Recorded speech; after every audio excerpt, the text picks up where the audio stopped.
Kung nagtitipid ka and naghahanap ng sunscreen na 2-in-1 na pwede na both for the face and the body, dati medyo mahirap hanapin to, but now we have some really good FDA-notified options in the market. And the best part, pasok sila sa 500 pesos na budget.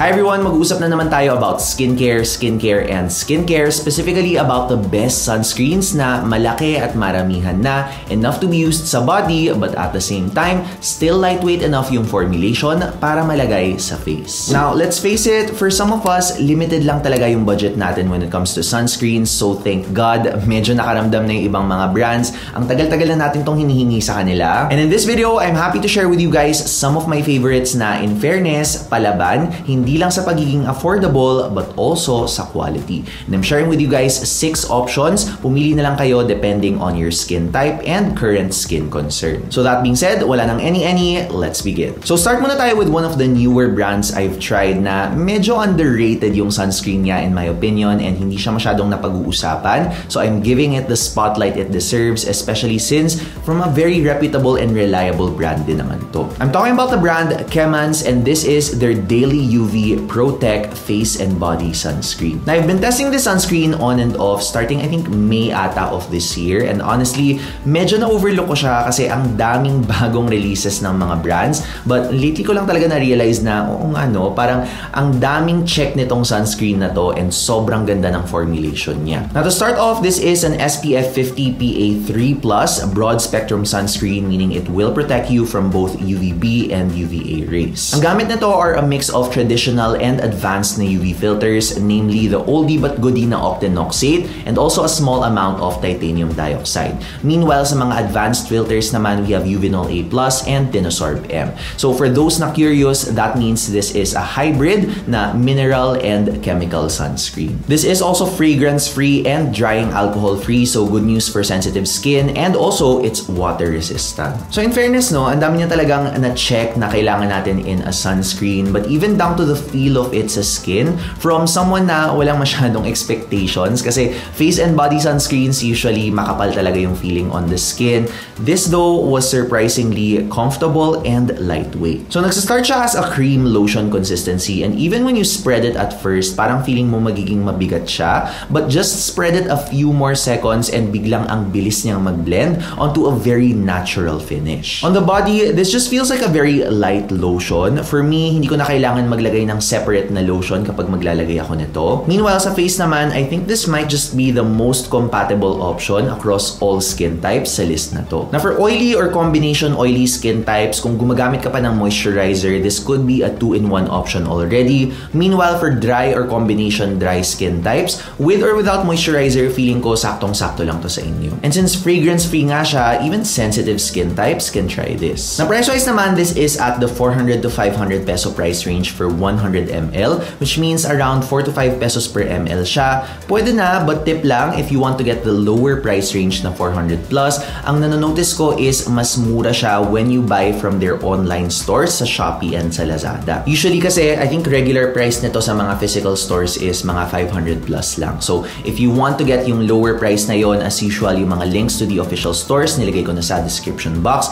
para hindi kayo mahirapan. But anyway, let's now move on to another sunscreen for those na either sensitive na talaga ang skin nila or for those na medyo na-trauma na sa mga sunscreens na nagsisting sa mata. Now, most if not all of our options here, wala namang stinging effect sa mata ko when I tested them personally. But if you want to be very, very sure, itong next option na to is for you because this sunscreen is formulated even to be used by babies. This is from the Japanese brand Kiss Me and it's their Kiss Me Mommy UV Mild Gel. Now, for those na nanonood na ng mga videos ko regularly, alam niyo na na-mention ko na to doon sa previous video ko on the best body sunscreens. Ito yung nirecommend ko kung mom ka and kung gusto mo mag-share ng sunscreen with your kids. And if you do want my full review and thoughts on this, ililink ko na lang yung best body sunscreens ko na video here. I talk all about the formulation and the filters there. Pero this time, ang gusto kong i-focus is yung compatibility niya sa body and sa face. Now to start, this is fragrance-free and drying alcohol-free. So sa mga sensitive skin dyan, pasok na papasok na agad kayo if worry niyo yun. But when it comes to yung texture nito on the skin, despite dito na nakasabi na gel siya, it actually does look like a cream first kapag dinispense mo.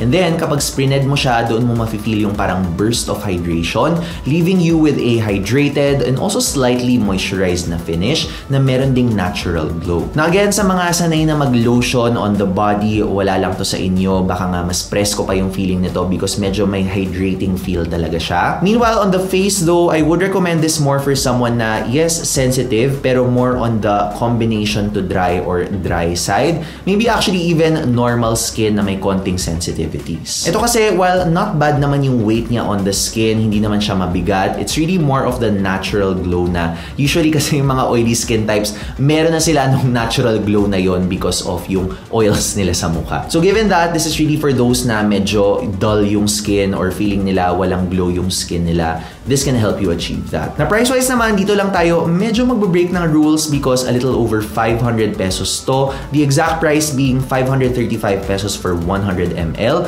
But merong mga nagsabi sa community na naabutan daw nila to at around 300 plus pesos online, which in fairness is a better price point. So all in all, that makes it around 3 to 5 pesos per ml of product depende doon sa price na nakuha niyo siya. And again, as usual, kung gusto niyo maabutan yung sale prices nito, for sure sa online store or yung sa online official store yung magiging highest chances na maaabutan mo siya. And again, ilalagay ko na lang yung shop link sa description box. Alright, and now moving on to our next sunscreen. Ito naman is a classic option kung matagal ka ng viewer sa channel ko and matagal ka ng part of our skincare community. Probably alam mo na tong sunscreen na to very well kasi for years on end, nagka-time talaga na ito lang yung top face and body sunscreen na option kahit ano man yung skin type mo. Of course, the sunscreen is from none other than the brand Dermaction Plus by Watsons and it's their Advanced Sun Face and Body Lotion. Na ito, since 2021 ko pa ito nire-recommend, as in this is the OG talaga, and actually na-improve na nila yung formulation nito since then kasi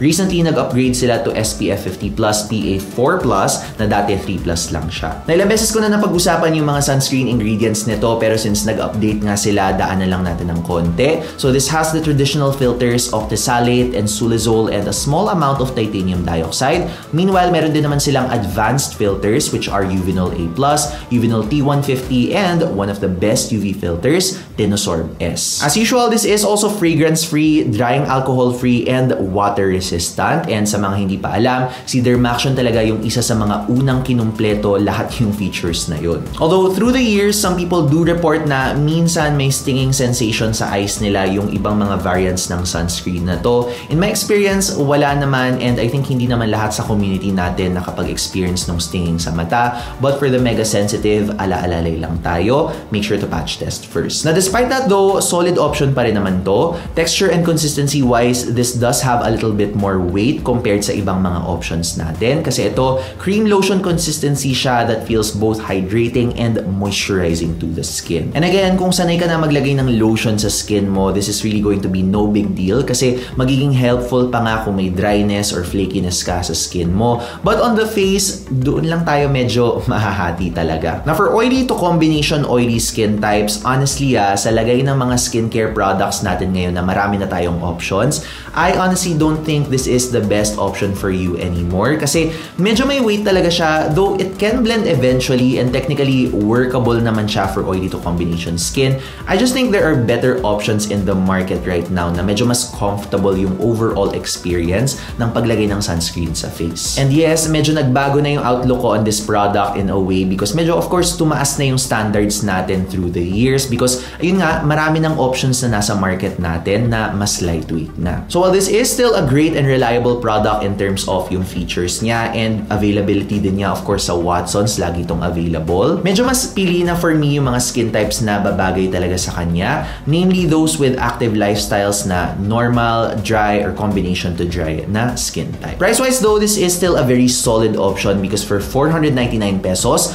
150 ml of product na yung makukuha mo. So lumalabas around mga mga 3 pesos per ml siya, which is on the more affordable side compared to the other products in this list. Pero kung gusto nyo yung best value talaga na sunscreen for the face and for the body, our next option is for you because ito yung pinakasulit na price per ml natin for a face and body sunscreen at just 2.5 pesos per ml. This is also a sunscreen na favorite na ng marami sa inyong nanonood ng mga videos ko and my favorite sunscreen from this brand. It's from none other than Quick FX and it's their Vita sunscreen. Na nakakatawa rito is mini-message na ako ng ibang mga friends ko and kunikwento nila sa akin na favorite to either ng mommy or ng sister nila or ng buong pamilya nila. As in promise, para naka 3 to 5 friends na ata nakapagkwento sa akin and that's how you know na nire-recommend ko talaga to even to my friends and I guess sila rin to their families. Ito kasi na-mention ko na rin siya in some of my older videos. Of course, yung best body sunscreens and yung best Watson's products under 500 na video ko. And I think doon din sa body care routine ko for 2024. Ang ganda kasi talaga ng value nito and it's one of the first sunscreens na truly 100%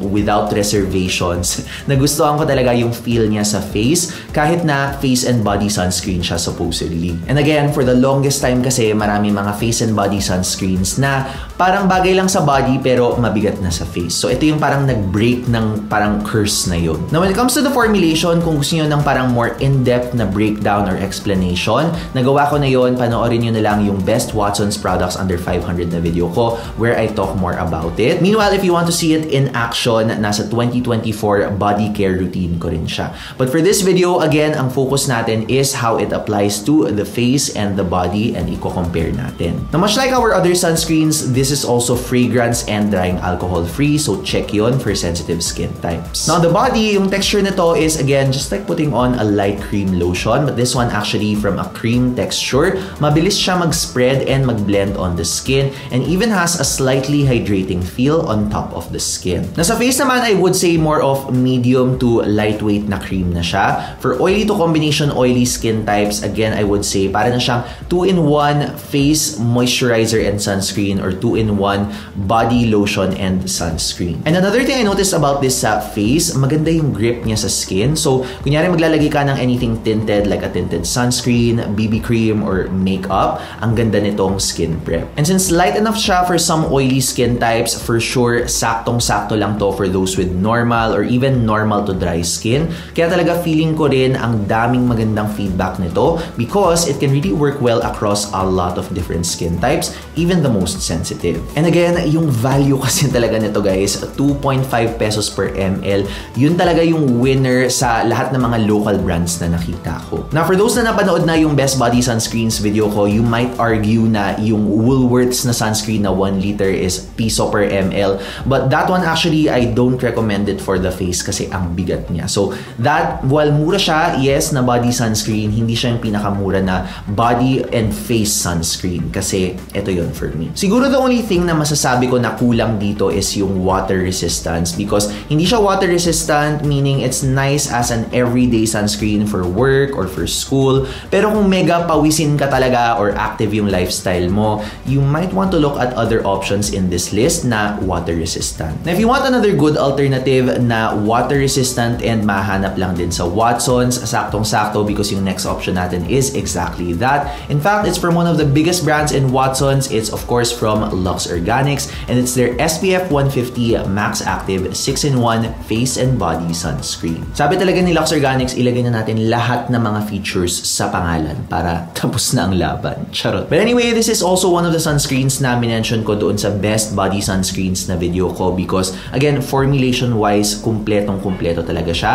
Parang yung pangalan lang niya. Char. Na in my opinion, actually ito, this could be the more lighter weight version nitong ni Dermaction. So, sa mga medyo nabibigatan sa Dermaction on the face, I think you will appreciate this more. Na again, panoorin nyo na lang yung best body sunscreens na video ko if you want to know more on the formulation of the sunscreen, as in yung mga breakdown ng UV filters niya. And even sa TikTok, actually, Finol Day wear test ko na to. Pinost ko na rin yun, I think, a few weeks ago already. Pero sa mga loyal na nanonood pa rin dito sa YouTube, as my thank you, dalhin na rin natin yung thoughts ko from that video to here. Na sa wear test video na yon, ginamit ko to for a gym day to even test yung water resistance niya or yung feeling kapag pinawisan ka and ito yung sunscreen na nilagay mo sa face and sa body. And nasakto ko talaga siya to a day na sobrang pinawisan talaga ako, as in grabe yung pawis ko noon. Pero in fairness, kahit pawis na pawis ako, clear pa rin yung sweat ko. As in, wala talaga siyang white cast, it blended properly, and walang umangat na parang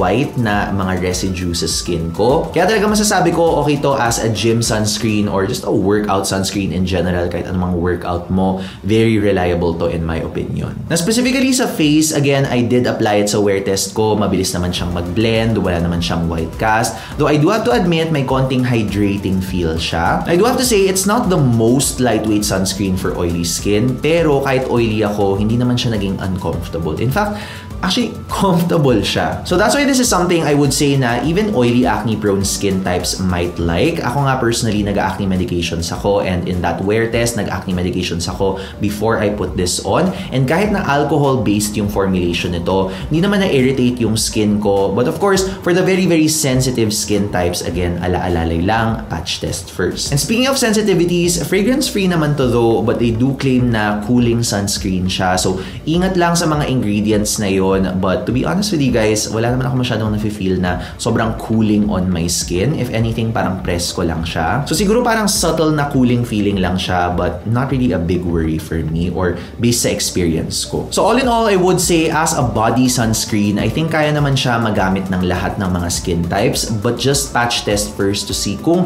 meron kang sensitivities. And then sa face naman, I would say best siya for combination skin types, whether combination dry or combination oily. Definitely kapag oily or normal yung skin type mo, kayang-kaya. But if medyo dry yung skin type mo, again, because this is alcohol-based, check nyo muna kung okay. And if your skin really is dry pero nagugustuhan mo yung moisturizer na to, maybe ang recommendation ko na lang is to put on a moisturizer first, just so hindi ka masyadong ma-affect nung alcohol sa formulation na to. Na price-wise naman, this is at 449 pesos for 100 ml, which means around mga 4.5 pesos per ml siya. Again, pwede na yon. Notice nyo kasi yung mga water-resistant na mga sunscreens for the face and for the body, usually around nasa price range na yun. And partida guys, nasa mababang end na yun because other face and body sunscreens na water resistant na medyo decent na yung consistency, let's say Biore, that's around 5 to 6 pesos per ml. Minsan medyo mas mataas pa. So just for perspective, pwede na to, and mataas din naman yung sun protection na nabibigay niya. Alright, and now moving on to our last face and body sunscreen product. This next one might actually be the most convenient to use out of all of our options, especially kung magre-reapply ka. The reason being, this is our only spray type sunscreen in this video, and bihira ako mag-recommend ng ganito, but this one is a little bit different. So kung gusto niyo ng spray lang, this might be the option for you. And this final option is from the brand Fresh Skin Lab, and it's their Jeju Aloe Ice 3-in-1 Niacinamide Cooling UV Sun Mist. Na gaya ng sabi ko kanina, if you guys already watched some of my sunscreen videos, you already know na hindi ko super recommend talaga na gamitin yung mga sun mists or spray type sunscreens as your main sunscreen. Especially sa face, kasi ang dami sa mga mist sunscreens are very drying alcohol based, and medyo marami talaga yung kailangan mong ispray sa mukha mo. So medyo mas mataas yung chances for irritation. And another reason being, meron din kasi sila yung tinatawag nating mga propellants. So imagine nyo, yun yung mga ingredients sa mga aerosol spray na products that help na ma-spray yung product into a fine mist. Na ang problema dun is, usually kasi yung mga spray sunscreens, minemeasure yung protection nila ng walang halong propellant. Ngayon, kapag ginamit mo yon and then maraming propellant, pwedeng ma-dilute yung protection na makukuha mo doon sa sun spray or sa sun mist. Kaya talaga, madalang ko siyang nire-recommend. Pero this one guys, again, gaya nga ng sabi ko,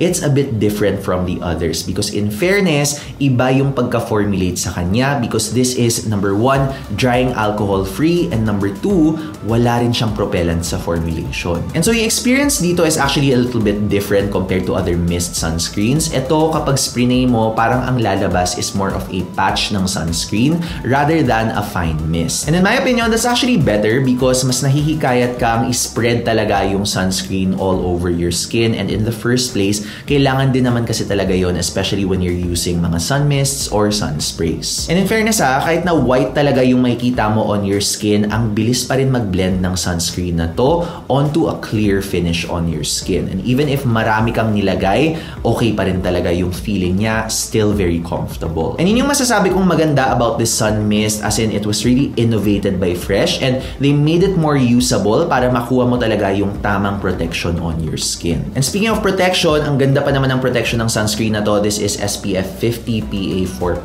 which is excellent protection. And the UV filters na ginamit nila, for those curious, are the more traditional UV filters na trusted pa rin naman. These are octinoxate, oxybenzone, and avobenzone. Now, this is also fragranced and has a little bit of a cooling effect. So again, sa mga sensitive skin types dyan, patch test lang kung sensitive ka. Hindi naman 100% sure na hahapdi yung skin mo or magiging sensitive yung skin mo, but just make sure to try it out first. Also, unfortunately, this is not water resistant. For me, yun na lang yung kulang. Pero honestly guys, bawing-bawi talaga to sa ease of use and sa convenience, kasi kapag ginamit nyo to, as in spray nyo siya whether sa face or sa body, ang bilis talaga niyang mag-blend and mag-spread onto a clear finish. Masasabi ko lang though, siguro sa face, may konti ka lang glow na may experience at first, but eventually nagsiset naman siya and nawawala. So because of that, again, consistency-wise, this might be a good sunscreen for oily combination or even dry skin. Siguro, ang iffy lang ako rito would be for those na very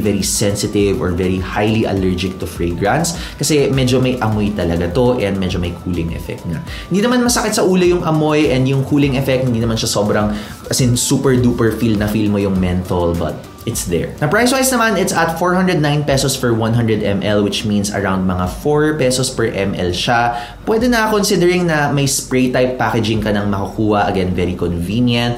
I think yun yung nagpapataas ng price niya. But if ginhawa naman ng pag-apply yung nakukuha mo and yung convenience ng product, then honestly, why not, diba? Willing ako bayaran yun, personally. Na yung 409 pala is actually their sale price. This is normally at 429 pesos. But I did hear sa skincare community natin na bumababa pa to lalo kapag nagsisale si Fresh sa online stores nila, and meron pang freebies na kasama. So, better pa rin talaga to buy online rather than sa physical stores if you want to avail of that discount. Para in a way, medyo mas sulit naman yung hard-earned money mo. And again, para hindi na kayo mahirapan, nasa description box na lahat ng mga shop links ng mga products na mention natin in this video, para hindi nyo na kailangang i-search sa Shopee or sa Lazada, tingnan nyo na lang sa baba. And also, speaking of sunscreens, if you do need more information kung paano sila nagwo-work or paano sila gamitin, I do have more videos here na baka maging helpful sa inyo, and I do hope na mahanap ninyo yung tamang face and body sunscreen for you in this video. And as usual guys, again, thank you so much for watching. I will see you in the next video. Bye!